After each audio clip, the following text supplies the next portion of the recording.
This is Amy from Suddenly Smitten. Welcome to Tips for Knitting and Crochet on the Go. At my previous job, I flew a couple times a month.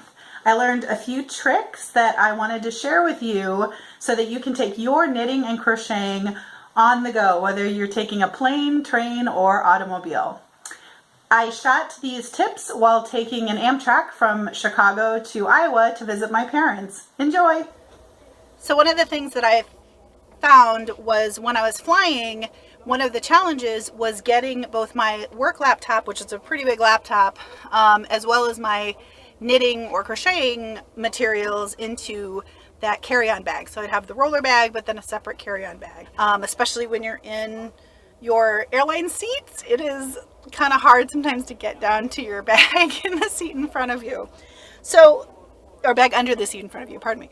So what I end up doing, because I'm ridiculous, is I went with the big bag, big old tote bag thingy, and this fits my laptop. And then what I like to do is have my knitting bag, I like to have it all in a separate bag, my knit and crochet bag just at the top. Yoink! I have the bag on top so I can easily pull it out. So I can get to it if I put this larger bag underneath the seat in front of me. I can easily pull it out even if the person in front of me has their chair back. Here's my cute little bag. My husband got it for me at an anime convention. And this is what I use for my knitting bag. In older planes, usually there's a bigger seat pocket in the seat in front of you. So I could usually get, you know, if I squish the bag down, I could get it in the seat pocket in front of me. With the newer flights, that does not work so well because with the TV console, there's usually a smaller, just a smaller pocket. So this is kind of nice because I can sit it in the seat next to me. Okay, here's what I keep in my bag.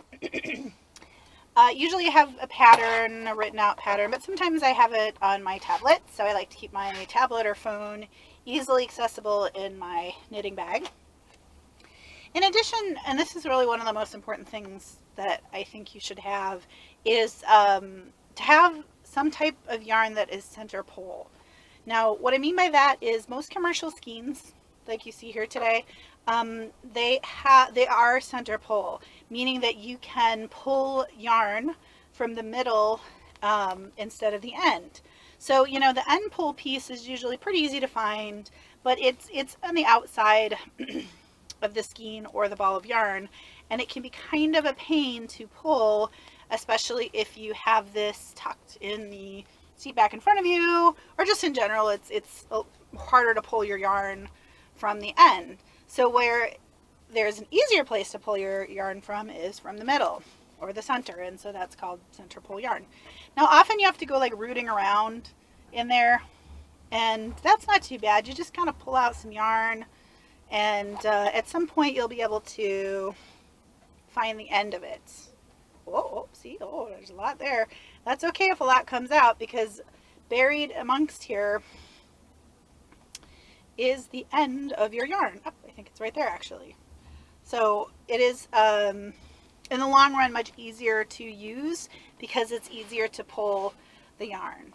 Now if you have a yarn ball, or you happen to have a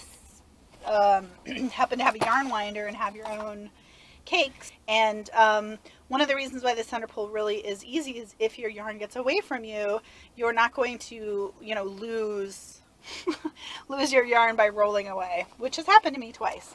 The first time this happened to me was on a flight, and basically I dropped the yarn and it went rolling down a number of aisles, and that was because I had the end pull that I was using.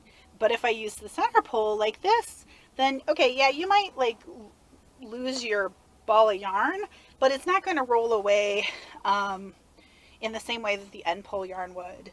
So that was not fun to have to go chasing it down the aisle. It was funny though.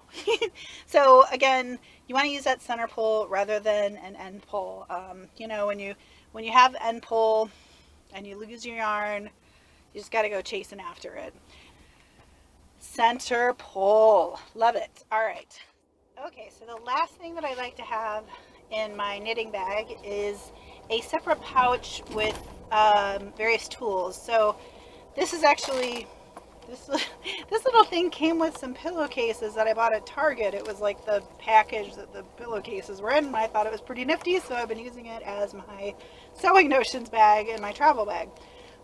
So what I like to keep in here is anything that I need to get to while I'm working on a project on the go. So I can have a couple of different sizes of needles. So I got that. I've got some crochet hooks.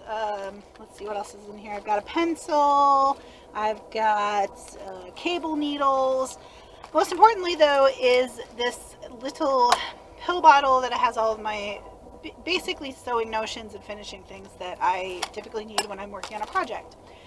So what this has in it, a couple things. So I've been, I've just been flying and knitting for a long time, so it's just, I don't normally try to take an embroidery pair of scissors on a flight. I think you probably could, but I don't, I don't know. I always get stopped for something, especially with all this stuff in my purse, so I like to avoid having any type of scissors, and therefore what I like to use are little nail clippers, and I can use that to clip off the end of my yarn, just chop it off. I also have a similar thing in here, which I think I probably use a little bit more. They're like little cuticle clippers. Again, use it to snip the end of the yarn. So I use this instead of having any type of scissors on me, especially when I'm flying. I also have some tapestry needles in here. I've got some stitch markers. I've got the needle, a stitch counter, some needle points. I've got a stitch holder. I kind of like this, especially if you are cabling something. This kind of can do double duty. You can use this to cable as well as hold stitches or anything else you need it for. So this has worked well for me. It gives me easy access to all the little rinky-dink tools that I need, especially if I'm finishing a project, and keeps them kind of in a handy little container, easy to access. I can get this and continue my work while I am traveling. So those are all the pointers that I have for you. I really hope that some of this inspires you to take that knitting or crochet project with you on the flight. Go ahead and take it with you on the commuter train. You can definitely travel and do your yarn work if you, consolidate and make sure you have everything in easy access of yourself. Thank you.